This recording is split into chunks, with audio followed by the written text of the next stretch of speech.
செய்ய முடியல. அப்படி போய் விடுமையானால் நினைச்சதுக்கும் கூலி, ஒரு முழு நன்மை உனக்கு கிடைத்துவிடும். அதே நேரத்தில் ஹம்மபிகா, அவன் நினைத்து நல்ல காரியத்தை நினைத்து அமிலகா அதை செயல் வடிவம் படுத்தி விட்டானேயானால் கத்தபஹ அல்லாஹு லஹு இந்தஹு அஷர ஹஸனாத், 10 நன்மைன்னு எழுதுறான். எப்படி அல்லாஹ்வுடைய கருணை எப்படின்னா, ஒரு காரியத்தை செய்ய நினைச்ச செய்யாட்டி ஒரு நன்மை, செஞ்சிட்டா 10 நன்மை. நினைச்சதுக்குமா நன்மை தருவாங்க யாராச்சும்? நினைச்சது கூலி தர முடியுமா? நினைச்சா என்ன, அது ஏதாவது ரிசல்ட் வெளியே வருமா? நீ மனசில் நினைக்கிற ஒரு நல்ல காரியம் செய்யணும்னு அதுக்கு அல்லாஹ் கூலி தர்றேன்ட்டான், செஞ்சுட்டேன்னா 10 மடங்கு தர்றேன்ட்டான். சரி, இதே மாதிரி என்ன செய்யணும்? கெட்டதுக்கு செய்யணும்ல. கெட்டது நினைச்சா ஒரு மிதி மிதிக்கணும்ல. கெட்டதை நல்லதை நினைச்சா ஒரு கூலின்னா, கெட்டது நினைச்சா ஒரு உதை கொடுக்கணும்ல. கெட்டதை செஞ்சிட்டா 10 உதை கொடுக்கணும்ல. இந்த கணக்குப்படி நல்லதுக்கு பார்த்தா அதே பார்வையை கெட்டதுக்கு பார்த்தா என்ன செய்யணும்? ஒரு நல்லதை நினைத்தால் ஒரு நன்மை, அப்ப ஒரு கெட்டதை நினைச்சால் ஒரு உதை, அப்படித்தான கணக்கு வரணும். ஒரு நன்மையை செஞ்சிட்டா 10 நன்மை, ஒரு தீமையை செஞ்சிட்டா 10 உதைன்னு வரணும்ல. தீமைக்கு பாருங்க, தீமை என்ன செய்யறான் அல்லாஹ்? அப்படி செய்ய மாட்டேங்கிறானா? என்ன செய்யறான்? ஒமன் ஹம்ம பி செய்யத்தின், ஒருத்தன் ஒரு தீமையை செய்ய நினைத்து பலம் யாமல்ஹா, அந்த தீமையை செய்யாமல் விட்டுவிட்டால் கத்தபஹ அல்லாஹு லஹு இந்தஹு ஹஸனத்தன் காமிலா, அதுக்கு ஒரு நன்மைங்கிறான். தண்ணி அடிக்கணும் நினைக்கிறான், நினைச்சிட்டு மாதிரி வேணாம் விட்டுறான், இதுக்கு நன்மையா? இதுக்கு என்ன செய்ய சீட்டாடன்னு நினைக்கிறான், மாதிரி வேணாம் நினைச்சிட்டு வேணாங்கிறான்ல, அதுக்கு நன்மைங்க. இதுக்கு தண்டனை தான் கொடுக்கணும் முறைப்படி பார்த்தா. அல்லது கொஞ்சம் அதிக இறக்கம் உள்ளவனா இருந்தா போடா, தண்டனையும் இல்லை நன்மை இல்லை போடாடா சொல்லணும். அல்லாஹ் நினைச்சா தண்டனையும் தராம, தண்டனையும் கிடையாது நன்மையும் கிடையாது அப்படியும் கருணையை காட்டாம அதுக்கு நன்மைன்னு சொல்றான், பரிசுங்கிறான். இப்படி எவன் பரிசு தருவான்? அப்ப தீமையை நினைத்து நீ செய்யாமல் விட்டுவிட்டால், செய்யாமல் விட்டதுக்காக வேண்டி உனக்கு கூலி தருவேன். ஹம்மபிகா, தீமை செய்ய வேண்டும் என்று நினைத்து அமிலகா அதை செய்து விட்டாயானால் கத்தபஹ அல்லாஹு லஹு செய்யத்தன் வாஹிதா, ஒரு தீமையா தான் கணக்கு எழுதுவேன். ஒரு தடவை தண்ணி அடிச்சீங்கன்னா ஒரு தடவை தண்ணி அடிச்சேன்னு எழுதுவேன், 10 தண்ணி அடிச்சேன்னு எழுத மாட்டேன். ஆனா ஒரு தடவை தொழுதன்னா 10 தொழுதன்னு எழுதுவேன். ஒரு நோம்பு வச்சீங்கன்னா 10 நோம்பு எழுதிப்படுவேன். இது என்ன கருணை? இப்படி எங்கேயாவது இந்த மாதிரி கருணைக்கு உலகத்துல ஒரு உதாரணம் எங்கேயாவது காட்டையிலமா? நீங்க இப்படி எங்கேயாவது எடுத்து எந்த ஒரு கட்டத்திலேயாவது இப்படி ஒரு கருணையை உங்களால் அனுபவிக்க இயலுமா? அல்லாஹ்வுடைய இதுல இருக்கிறது. இது புகாரியில 6491 7501வது ஹதீஸ்கள்ல பதிவு செய்யப்பட்டிருக்கிறது. தபூக் யுத்தத்திலிருந்து ரசூல் ஸல்லல்லாஹு அலைஹி வஸல்லம் வந்துகிட்டு இருக்காங்க, தபூக் போருக்கு போயிட்டு வந்துகிட்டு இருக்காங்க. அப்ப ரசூல் ஸல்லல்லாஹு அலைஹி வஸல்லம் சொல்றாங்க, நம்ம ஒரு நல்ல காரியத்திற்காக போர் செய்ய சென்று விட்டு திரும்பி கொண்டிருக்கிறோம், நமக்கு பெரிய கூலி கிடைக்கும். ஆனா நமக்கு கிடைக்கிற மாதிரி கூலி நம்மளோட வராம இருக்கிறாங்களே அப்படி கொஞ்சம் பேர் கிடைக்க போகுதுங்கிறாங்க. அதாவது ரசூல் ஸல்லல்லாஹு அலைஹி வஸல்லம் அந்த போருக்கு போறதுன்னா எவ்வளவு பெரிய கஷ்டம், பிரயாண கஷ்டம், உயிருக்கு பயம், உணவு பற்றாக்குறை, பலவிதமான அசௌகரியங்கள், இவ்வளவையும் தாங்கி கொண்டுதான் களத்துக்கு போகணும். இது ஒரு பெரிய பாரதூரமான விஷயம். இதுக்கு பெரிய கூலி அல்லாஹ் கொடுப்பான் நல்ல காரியத்துக்காக. இந்த மாதிரி போர் நடந்தால் அப்படி ஒரு காரியத்துக்கு போயிட்டு வந்துகிட்டு இருக்கிறாங்க. வந்துகிட்டு இருந்த ஒரு 1000 பேர் வச்சுக்கிட்டா அந்த 1000 பேருக்கு தானே கூலி கிடைக்கணும். ரசூல் ஸல்லல்லாஹு அலைஹி சொல்றாங்க, உங்க 1000 பேருக்கு மட்டும் கிடைக்காது, போருக்கு வராம மதீனாவுல இருக்கிறாங்களே அப்படி கொஞ்சம் பேர் கிடைக்க போகுதுங்கிறாங்க. அவங்க யாரு? வரணும் என்று நினைத்தார்கள், ஹபிஸஹுமுல் உதுரு, தக்க காரணத்தினால் அவர்கள் வரவில்லை. வரணும் நினைச்சாங்க வயிற்று வலியா போச்சு, வரணும் நினைச்சாங்க காய்ச்சலா போச்சு, வரணும் நினைச்சாங்க பொன்னாடி உடம்பு சரியில்லாம போச்சு, வரணும் நினைச்சாங்க வாகனம் கிடைக்காம போச்சு, வரணும் நினைச்சாங்க காசு இல்லாம போச்சு. அப்ப வரணும்னு நினைத்து வருவதற்குரிய வாய்ப்பு இல்லாதனால மதீனாவுல உட்கார்ந்துட்டாங்க.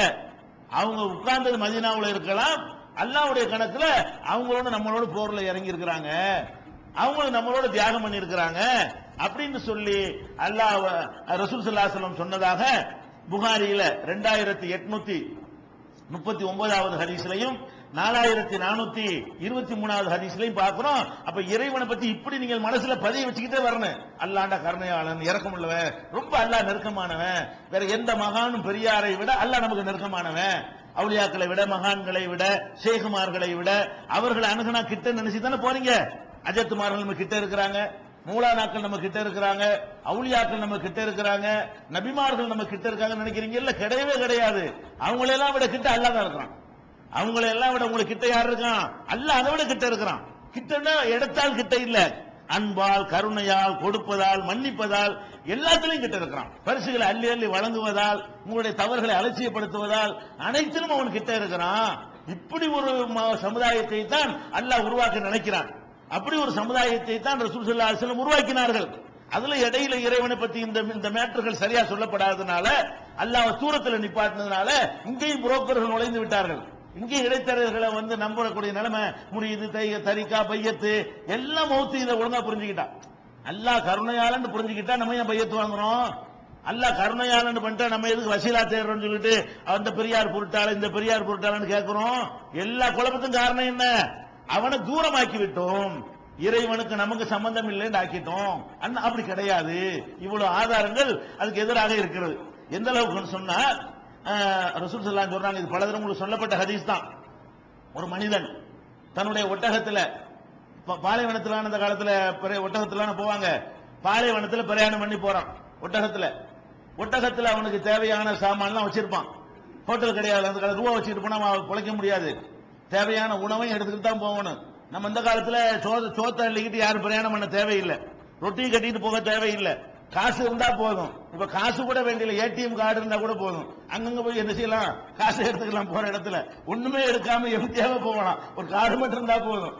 அந்த மாதிரியான உலகத்துல இப்ப வாழ்றோம். அந்த காலத்துல என்ன செய்யணும், ஒரு 10 நாளைக்கு பிரயாணம் போறாண்டா 10 நாளைக்கு உள்ள ரொட்டியை காய வச்சு ஒரு துணியில கட்டிக்கிட்டு போகும்போது சாப்பிட்டுக்கிறணும். 10 நாளைக்கு தேவையான தண்ணீரை எடுத்துக்கிறேன். அங்கங்க பஜார்களோ மோட்டல்களோ இடையில இலைப்பாரி தங்கக்கூடிய ஹோட்டல்களோ ரெஸ்டாரண்ட்களோ அந்த காலத்துல இருக்காது. அப்ப என்ன செய்யலாம், 10 நாள் பிரயாணமா போகும் பொழுது 10 நாளைக்கு தேவையான உணவு, 10 நாளைக்கு தேவையான தண்ணீர் எல்லாம் வச்சுக்கிட்டு ஒட்டகத்து மேல சுமந்துக்கிட்டு போய்கிட்டே இருக்கிறான். ஒரு நிழல் ஒண்ணு கிடைக்குது. நிழல் என்பது பிரயாணிகளுக்கு, பாலைவனத்தில் வசிக்கக்கூடிய மக்களுக்கு, அவங்க பிரயாணத்தில் அவங்களுக்கு பெரிய பாக்கியம் என்னடா நிழல் தான். வெயில்ல போய்கிட்டே இருப்பாங்க, பெரிய கிடைக்காத ஒரு இன்பம் எதை அவங்க கருதுவாங்க. மரத்து நிழல் ஒண்ணு இருக்குது. ஏன் வெட்ட வெளியில் ஒண்ணுமே இருக்காது, எங்க பார்த்தாலும் வெயில், எங்க பார்த்தாலும் சூறாவளி காத்து, மூஞ்சில மண்ணள்ளி போடும். அப்ப அவங்களுக்கு பெரிய பாக்கியம் என்னவா தெரியும், சோறு கறி கஞ்சி காசு பணம் கொண்டாட்டி புள்ள எல்லாத்தையும் விட ஒரு நிழல் கிடைக்காதா, இந்த வெயில்ல இருந்து கொஞ்ச நேரம் அப்படி ரிலாக்ஸ் பண்ண முடியாதா, ஓய்வு எடுக்க முடியாதா என்று எல்லாரும் எதிர்பார்ப்பாங்க. அப்படி ஒரு நிழலை கண்ட உடனே அப்பாடான்னு என்ன செய்யறான், அந்த இடத்துல உட்கார்ந்து அப்படி சாகிறான். அந்த மாதிரி நேரத்தில் வரும் தூக்கம். ஏன் அவ்வளவு வெயிலையும் பட்டுட்டு கஷ்டத்தோட வரக்கூடியவனுக்கு களைப்புல அப்படி மரத்துல படுத்தாண்டு வைங்க, ஜில்லு ஜில்லு இருக்குமா, மரத்தினால அந்த அதுல இருந்து ஆக்சிஜன்லாம் அந்த நிறைய கிடைக்கும். மரத்துல மரம் பெரிய உதவி செய்யக்கூடியதா இருக்கிறது. அங்கிருந்து ஆக்சிஜன் கூடுதலாக கிடைக்கிற காரணத்தினால அதுக்கே நல்லா என்ன செய்யும், தூக்கம் வரும், டயர்ட் எல்லாம் போயிடும். அப்படி படுத்து தூங்கிட்டான் மரத்தடியில. முழிச்சு பாக்குறான், ஒட்டகத்தை காணாம். ஒட்டகத்துலதான் சோறு இருக்குது, ஒட்டகத்துலதான் தண்ணி இருக்கிறது, தேவையான எல்லா சாமான் அங்கதான் இருக்கிறது. முழிச்சு பாக்குறான், ஒரு 2 மணி நேரம் 3 மணி நேரம் தூங்கிட்டு முழிச்சு பாக்குறான், ஒட்டகத்தை காணல. இப்ப என்னவாகும், நடந்தே எங்கேயும் போக இயலாது. பாலைவனத்தில் நடக்க இயலுமா, அது பாலைவன கப்பலுக்கு மட்டும்தான் முடியும், ஒட்டகத்துக்கு மட்டும்தான் பாலைவன கப்பல் பேர் வச்சிருக்கான். அந்த கடல்ல போறதுக்கு ஒட்டகத்தால் மட்டும்தான் முடியுமே தவிர எந்த ஜீவனாலையும் நடக்க முடியாது. வெயில் ஒரு பக்கம், மண்ணுக்குள்ள கால் பூத்துக்குறோம், அந்த மணல்ல நடக்கவே முடியாது. பாதி கிரண்ட கால் வரைக்கும் உள்ள போயிட்டு வரும். அதுல இருந்து கிளம்பி வர்றதுக்கே செத்து போயிருவான் ஒரு மனுஷன். ரொம்ப 4 அடி எடுத்து வச்சோன்னே அவனால முடியாது, கால்லாம் வலிக்க ஆரம்பிச்சிடும். அப்ப பாலைவனத்தில் பிரயாணம் செய்வதற்கே உள்ளது ஒட்டகம், அதையும் காணாம். 10 நாள் போய் சேரணுமே, அதுக்கெல்லாம் எங்க ஹோட்டல்லாம் கிடைக்காத. அப்ப உணவும் இல்ல தண்ணியும் இல்ல. இப்ப என்ன ஆயிரம் அவனுக்கு, முடிஞ்சு இதோட நம்ம லைஃப் போச்சு, ஒட்டகம் எங்கேயோ பிச்சுக்கிட்டு ஓடி போச்சு, ஒட்டகத்தோட சோறும் போச்சு, நம்ம செத்தோன்னு நினைச்சிட்டான். அப்படிதான் நினைப்பான், அதோட செத்துருவான். அந்த மாதிரி நிலைக்கு ஒருத்தன் ஆளாயிட்டான்னு சொன்னா 2 நாள் 3 நாளைக்கு எங்கே கிடப்பான். தாகம் ஒரு பக்கம், பசி ஒரு பக்கம், டயர்டு ஒரு பக்கம், பயம் ஒரு பக்கம். அது மாதிரிலே இருந்து என்ன செய்வான், ஒரு 2-3 நாள் ஆளு செத்து கரவலா போயிருவான். நம்ம முடிஞ்சு போயிடுச்சு, எல்லாமே முடிஞ்சிருச்சு அப்படி நினைச்சுக்கிட்டு அப்படி மறுபடி பசியில என்ன மயங்கி தூங்கிட்டான். மறுபடியும் படுத்துட்டான், ஒண்ணும் செய்யாம. மறுபடியும் முடிச்சு பாக்குறான், நிக்கிது ஒட்டகம். கொஞ்ச நேரத்துக்கு காணா போன ஒட்டகம் என்ன இருக்குது, ஏதாவது போயிருக்கு மேல இருக்கு. எங்கட ஒட்டகத்தை விட்டானோ அந்த இடத்துல நிக்குது. ஒட்டகத்துல வச்ச உணவு அப்படியே இருக்கிறது, அதுல வச்ச தண்ணி அப்படியே இருக்கிறது, எந்த சாமானும் கொள்ள போகல, எங்க மிஸ் பண்ணல, எல்லாம் இருக்குது. இப்ப என்னவாகும் அவனுக்கு, போன உசுறு திரும்ப வெறிச்சு இதான், போன உசுறு திரும்பி வருதுன்னு சொல்லுவாங்களே, அதை இவன் தான் அனுபவிச்சிருப்பான். உலகத்திலேயே எவனால அனுபவிக்க முடியாது. இப்படி ஒரு நிலைமைக்கு ஆளானவன் தான் போன உயிர் திரும்பி போய் அவன் கணக்கு பண்ணிட்டான, முடிஞ்சு வச்சுதான் நினைச்சான். முடிஞ்சு போச்சு நினைச்சவனுக்கு பெண்ணாச்சு போன உசுறு திரும்பி வந்துருச்சு 10 நாள் பிரச்சனை இல்ல, ஒட்டகம் இருக்குது, சோறும் இருக்குது, தண்ணியும் இருக்குதுன்னவன சந்தோஷம் அவனுக்கு தாங்க இயலாதுல. அந்த சந்தோஷத்துல சொல்லுவானா, என்ன சொல்லுவானா, அல்லாஹும்ம அன்த அப்தி, இப்படி சொல்லுவானா, அல்லாஹும்ம இறைவா நீதான் எனக்கு அடிமை, நீதான் எனக்கு அடிமைங்கிறான். எஜமானுக்கு இருக்கு பதிலா, நான் தான் உனக்கு எஜமா அப்படின்னு சொல்லி இத ரசூலுல்லாஹ் சொல்றாங்க. மகிழ்ச்சி அதிகமாகி தலைகால் புரியாமல் உளறான். ஒரு மனுஷனுக்கு மகிழ்ச்சி ஜாஸ்தியா போன உளருவான்.